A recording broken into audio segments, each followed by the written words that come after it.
Assalamualaikum warahmatullahi wabarakatuh. Kembali lagi dengan saya Fajar Pradana. Pada video kali ini saya akan coba membahas tema terkait dengan gamification. Sebuah kata yang mungkin sering Anda dengar atau mungkin sebenarnya Anda sudah sering menggunakannya, merasakan efeknya ketika mengakses sebuah platform, namun Anda sebenarnya belum tahu bahwa itu adalah sebuah gamification. Jadi kita akan coba melihat secara konsep gamification ini apa, ya, sekilas mengenai elemen-elemen apa di situ, dan lalu nanti akan lebih spesifik lagi bagaimana ketika gamification itu diterapkan di dalam proses pembelajaran atau di pendidikan. Akan sangat menarik di sini membahas mengenai gamification. Gamification adalah sebuah kata yang mungkin pada saat pertama kali kita mendengarnya itu fokus di suku kata yang awal-awal, yaitu dikenal dengan nama games. Gamification, ada game di depannya. Sehingga banyak yang salah kaprah bahwa gamification itu adalah sebuah permainan, sebuah games, atau menyamakan ketika di proses pembelajaran, oh ini akan sama dengan games berbasis pembelajaran, game-based learning, pembelajaran berbasis permainan di situ. Padahal sebenarnya ini adalah dua hal yang berbeda meskipun ada kata-kata games-nya di situ. Untuk melihat perbedaannya itu akan lebih baik kita akan melihat pengertian yang terlebih dahulu yang saya dapatkan bahwa gamification merupakan pendekatan instruksional yang digunakan untuk memfasilitasi pembelajaran dan mendorong motivasi melalui penggunaan elemen-elemen game, mekanik game, dan cara berpikir game. Terlihat memang ada kata-kata game di situ. Lalu apakah ini bisa dikatakan sebagai bermain game? Belum tentu. Untuk memahami lebih detail lagi, sekarang kita akan lihat dulu dalam konteksnya dalam pembelajaran. Anda yang mungkin mengenal adalah game edukasi, pembelajaran berbasis game atau game-based learning, apapun itu namanya, itu sebenarnya berbeda. Jadi kalau kita melihat secara keseluruhan, sebuah sistem keseluruhan yang didesain untuk membantu mencapai suatu tujuan, itu dikenal dengan nama game-based learning. Dalam hal ini adalah goal pembelajaran. Jadi biasanya game-based learning itu dibagi menjadi tiga hal. Yang pertama adalah beginning, ya, beginning awalan, di mana kita akan menjelaskan aturan mainnya dalam sebuah game pembelajaran. Kemudian berikutnya adalah kita melihat yang namanya middle, pertengahan. Itu berarti mahasiswa akan atau siswa yang akan kita ajak bermain game itu akan melaksanakan pembelajarannya, melaksanakan permainannya. Kemudian yang di akhir, di end, itu dikenal dengan nama debriefing.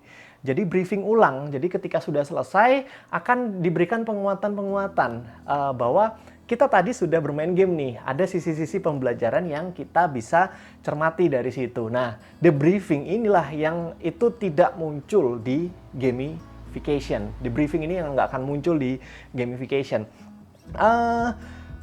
Ambil contoh adalah ketika kita menerapkan game pembelajaran yang paling simpel, misalnya tarik tambang. Di situ, oke, kita akan mengajak murid-murid kita, ayo kita bermain tarik tambang ya, bagi dua tim, kemudian mereka melakukan tarik tambang ya sampai muncul satu pemenang, kemudian di akhir debriefing, dilakukan briefing ulang kembali bahwa sebenarnya kita tidak sekedar bermain.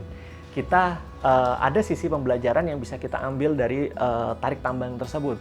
Sisi kerja sama tim, kemudian saling menyemangati, dan lain sebagainya.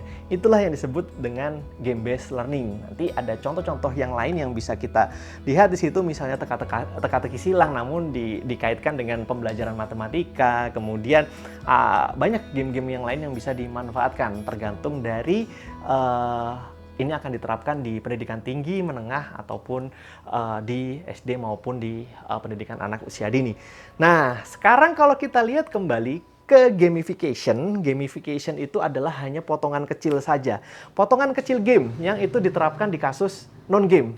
Jadi kalau kita lihat lagi gamification dan game-based learning, kalau gamification itu hanya sebagai potongan kecil dari sebuah game. Sedangkan kalau game-based learning itu secara keseluruhan memang itu didesain untuk melakukan proses pembelajaran dengan iming-iming semua elemen dan skenario yang ada di games. Kenapa saya katakan sebagai potongan kecil dari games? Karena di dalam gamification yang kita ambil adalah hanya elemen-elemen gamenya saja. seperti progress, kemudian ada leaderboard, poin pengalaman, level, badges, dan lain sebagainya. Ini mungkin nanti untuk elemen-elemennya akan saya bahas lebih detail di konten selanjutnya. Nah, jadi itu. Nah, kira-kira apakah sudah ada bayangan? Kalau belum, saya akan memberikan satu contoh lagi penerapan dari sebuah gamification. Anda mungkin mengenal dengan yang namanya salah satu elemen game yang cukup sering ditemukan yang dinamakan sebagai progress bar. Sedikit saya cerita mengenai progress bar di sini, itu akan menjadi suatu elemen yang bisa dikatakan wajib harus dimiliki di dalam sebuah permainan. Hampir semua permainan pasti mempunyai progress karena memang sebagai seorang manusia bermain game, kita ingin tahu sampai di mana posisi kita sekarang dan target kedepannya itu tinggal berapa persen. Di situ ada progression-nya.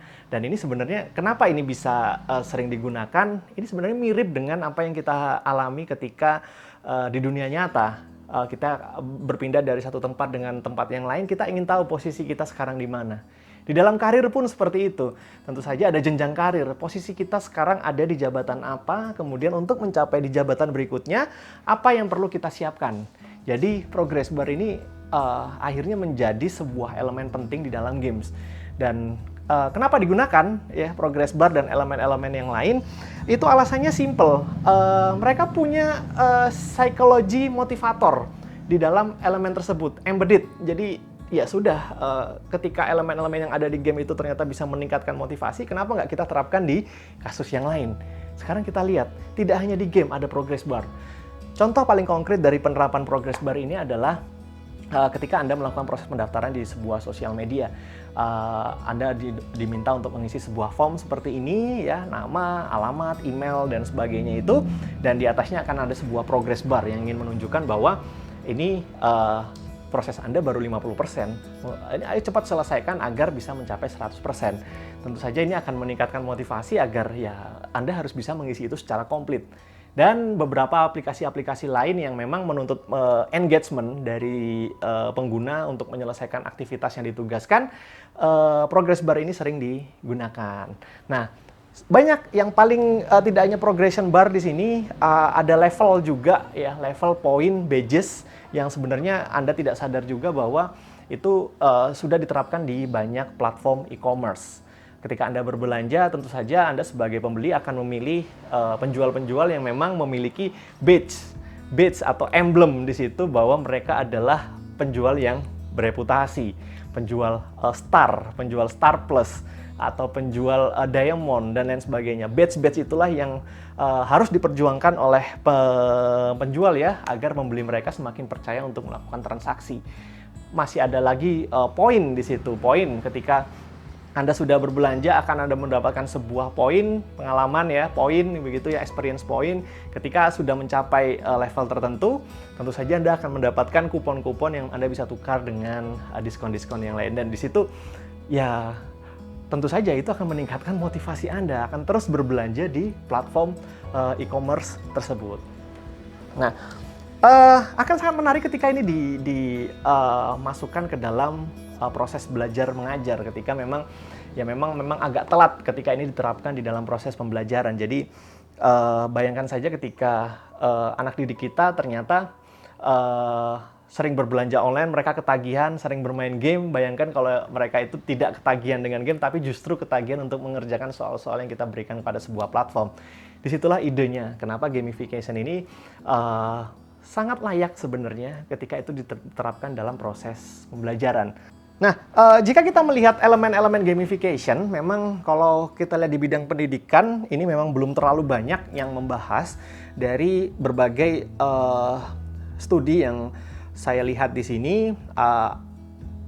Ada beberapa peneliti-peneliti yang merumuskan memang, jadi belum ada kepastian harus ada elemen apa saja. Namun yang di sini yang paling banyak terlihat adalah rules, kemudian progression, problem solving, dan dari sekian banyak itu ketika kita kumpulkan menjadi sebuah kategori, itu akan menjadi yang namanya prinsip gamification. Jadi untuk akhirnya ada tiga kelompok ya, tiga prinsip yang akan menjadi prinsip gamification, bahwa gamification itu harus mencapai tiga hal. Yang pertama adalah engagement, autonomy, dan progression. Engagement itu terkait dengan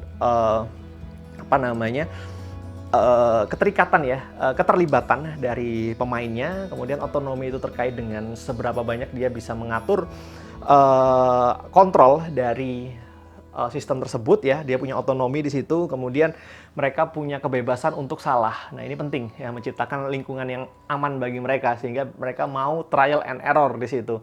Ya ini penting bagi proses pembelajaran. Apa jadinya ketika siswa kita ternyata takut salah, akhirnya ya dia nggak akan maju-maju. Nah di sini bagaimana kita bisa menerapkan itu di dalam konsep otonomi. Dan yang ketiga ini tadi yang sempat saya bahas yaitu progression. Dengan adanya level, reward, progress, and surprise itu bisa meningkatkan yang namanya menarik minat dari siswa kita untuk menggunakan gamification ini, sistem gamification ini. Nah, kalau kita mengacu berikutnya di tipe gamification dalam pembelajaran, itu ada dua jenis, yaitu struktural dan content gamification. Kalau yang namanya struktural gamification, itu penerapan elemen-elemen permainan untuk mendorong pelajar melalui konten tanpa perubahan atau perubahan pada konten itu sendiri. Jadi kita nggak merubah konten pembelajarannya. Jadi kita hanya memberikan elemen-elemen permainan yang di sana. Beda cerita ketika kita menerapkan konten gamification. Ada aplikasi elemen game di situ yang kita harus melakukan perubahan pada konten pembelajarannya. Kita buat skenario baru agar ada skenario ceritanya, itu lebih kepada konten pembelajaran. Nah, kalau kita lihat perbedaannya, itu yang structural gamification yang akan kita kejar adalah extrinsic motivation. Jadi motivasi yang kita berikan dari level, kemudian reward, kemudian progression itu untuk memberikan motivasi secara eksternal bagi pembelajarnya. Nah, namun kalau untuk yang content gamification itu lebih ke intrinsik karena ada jalan cerita di situ, mengarahkan mahasiswa atau pembelajar atau pemain di situ untuk menjadi sebuah role yang kita tetapkan. Misalnya untuk yang konten gamification ini di bidang akuntansi misalnya, mahasiswa kita berikan role sebagai analisis dari laporan keuangan perusahaan. Dia sebagai seorang analis di situ, kemudian kita berikan cerita seperti itu dan kita minta untuk form-form apa saja yang dibutuhkan untuk mereka melakukan analisis keuangan, parameter-parameter apa saja yang diperlukan di situ.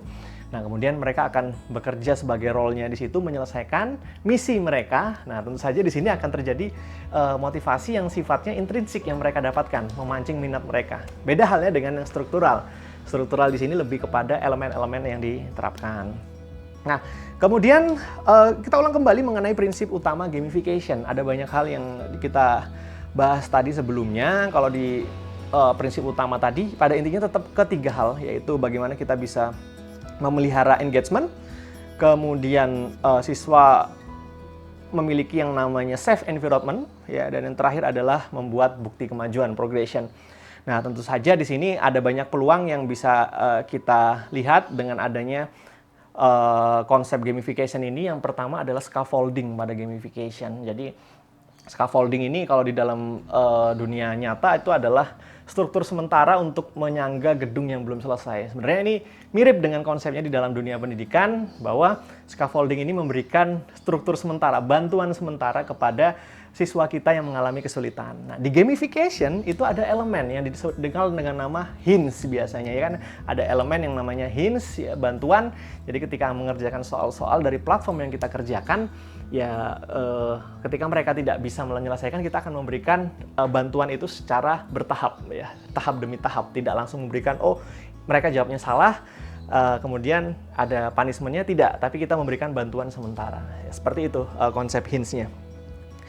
Prinsip yang pertama, menciptakan dan memelihara engagement itu yang bisa kita gunakan adalah dengan kondisi situasional, ya, tergantung dengan kontennya juga.